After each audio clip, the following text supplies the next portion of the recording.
बिस्मिल्लाहिर्रहमानिर्रहीम, अस्सलाम वालेकुम। देखो सुनो नतीजा निकालो और फिर आगे बढ़ो। फिर देखो सुनो नतीजा निकालो और आगे बढ़ो, और यही दुनिया जानने का राज है। दज्जाल कौन है, कब आएगा, और जब वो दुनिया में आएगा तो कितनी तबाही मचाएगा। दज्जाली फितने के क्या खवास होंगे, क्या मुजाहरा होगा, क्या असर होगा। इसे छोटा और झूठा खुदा क्यों कहा जाता है। कौन इसका मुकाबला करेगा, उसको शिकस्त फाश कैसे होगी, अगर होगी तो इसका खात्मा हो सकता है कि नहीं। इस तरह के और बहुत सारे सवाल जो आपके हमारे जहनों में आ रहे हैं, आज मैं आपको इन सवालों का जवाब दूंगा। लेकिन इसके लिए आपको थोड़ा तहम्मुल करना होगा, वीडियो को आखिर तक देखना होगा। आपने अगर अभी तक इस चैनल को सब्सक्राइब नहीं किया तो प्लीज सब्सक्राइब कर लें और बेल आइकॉन को प्रेस करना मत भूलें। दज्जाल के बारे में आपको बहुत से उलमाए कराम से सुनने को मिलेगा, बहुत सी अहादीस आपने इस हवाले से सुन रखी होंगी, बहुत सी तारीखी रिवायात भी इसी हवाले से आपकी नज़र से शायद गुजरी हो, और इनके रावी भी कई जलीलुल कदर सहाबाए कराम जैसे हज़रत इब्ने अब्बास हैं, हज़रत अब्दुल्लाह बिन उमर हैं, हज़रत अबू सईद खजरी हैं। तो इससे भी ये साबित होता है कि दज्जाली फितना वाकई एग्जिस्ट तो करता है। मुसलमानों का तो ईमान है कि दज्जाल अपनी ताकत और फरेब के जरिए दुनिया का नक्शा तब्दील करेगा। कुछ रवायात के मुताबिक दज्जाल यहूदी नस्ल से बहुत बड़ा आलिम होगा, दोनों पाँव टेढ़े होंगे, जिस्म पे बालों की भरमार होगी, रंग उसका सुर्ख होगा, एक आंख से काना होगा, दूसरी आंख में अंगूर के बराबर उसका दाना एक लटका होगा, नाक चोंच की तरह होगी, सर के बाल घुंघराले होंगे।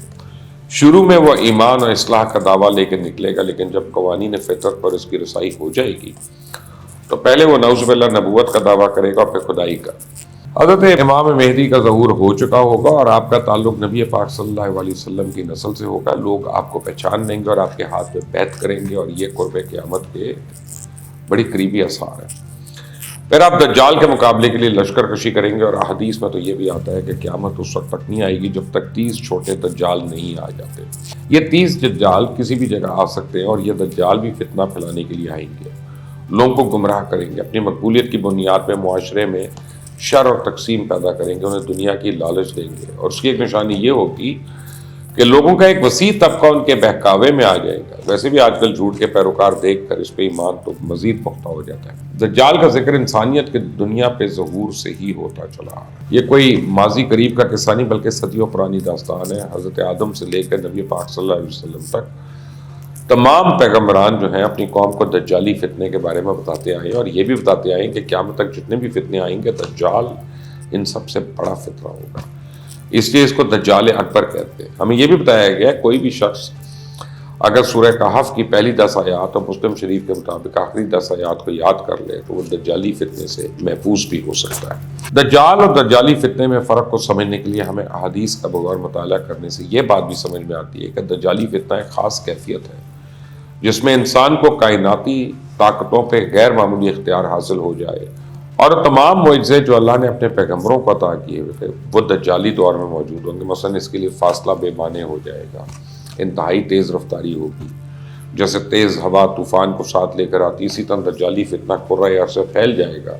दज्जाल का क़याम इस दुनिया में 40 दिन तक होगा। पहला दिन 1 साल के बराबर, दूसरा दिन 1 महीने के बराबर, तीसरा दिन 1 हफ्ते के बराबर, और बाकी दिन मामूल के मुताबिक होंगे। रवायात के मुताबिक दज्जाल की सवारी गधे की होगी, जो इतनी बड़ी होगी कि इसके कानों के दरमियानी फैसला 80 हाथों के बराबर होगा, और हज़रत अली के एक खुतबे के मुताबिक इसका एक कान 30 हाथों के बराबर होगा। हो सकता है ये तशबीहन बातें हों, जैसे अगर इस दौर में जहाज़ या रॉकेट का जिक्र करना हो तो लोगों को पहले साइंस पढ़ानी पड़ती है ताकि लोगों को समझ आ जाए, तो उस दौर के लोगों को समझाने के लिए शायद ये एक तशबीह दी गई। इसी तरह इसकी आवाज़ तमाम आलम में बैक वक्त सुनी जा सकेगी, मशरिक़ और मग़रिब के माबैन रहने वाले हर शख्स सुनेगा।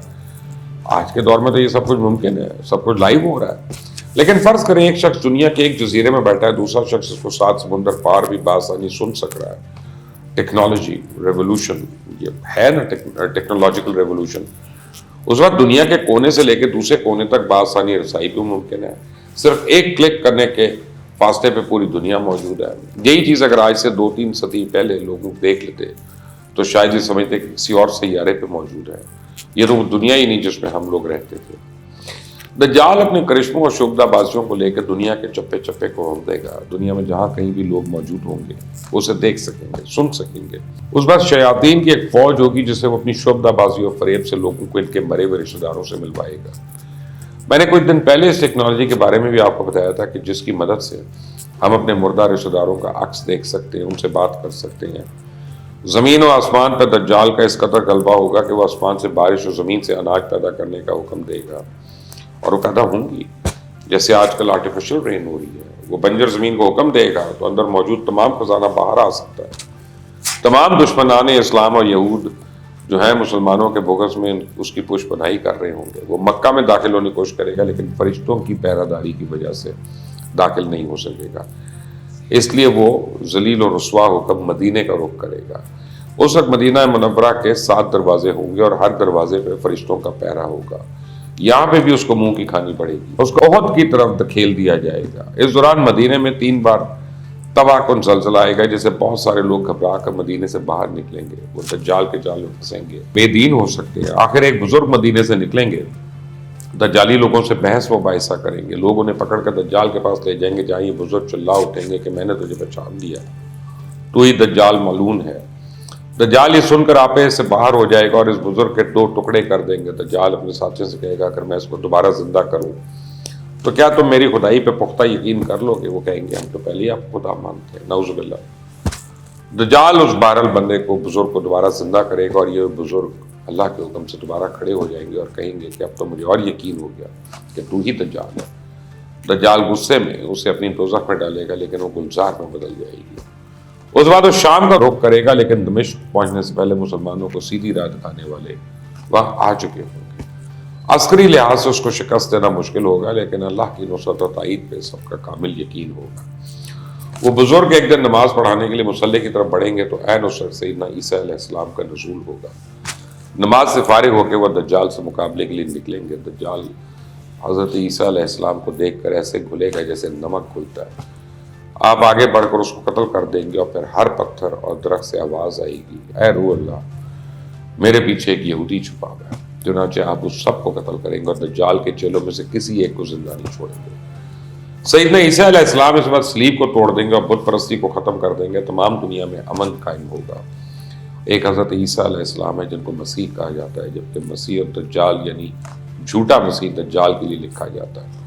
اصل میں کچھ کتابوں میں یہ ہے کہ ایک مسیح آئے گا، حضرت عیسیٰ کو تو انہوں نے مانا نہیں لیکن انہیں صلیب پہ لٹکا دیا اپنی طرف سے، اللہ کے حکم سے وہ آسمان پہ اٹھا لیے گئے۔ اب دجال کو وہ حضرت عیسیٰ علیہ السلام کی جگہ مان لیں گے۔ اب آپ اپنے ارد گرد نظر اڑائیں، وہ تمام نشانیاں جو میں نے آپ کو بتائیں وہ سب آپ کی نظروں کے سامنے آ جائیں گی۔ ان ساری نشانیوں میں سے بہت سی ایسی ہیں جو ہمارے آس پاس موجود ہیں، ہم انہیں پہچان نہیں رہے کیونکہ ہماری آنکھوں کے سامنے پڑتے ہیں۔ یہ دور دجالی فتنوں کا ہی ہے اور ہماری فلاح اسی میں ہے کہ ہم جتنا جلدی ہو سکے ان دجالی فتنوں کو پہچان لیں۔ اللہ تعالی ہم سب کو صاحب ایمان رکھے اور ایمان کی حالت میں ہی اٹھائے۔ عدت تک کے لیے اجازت دیں۔ اللہ حافظ۔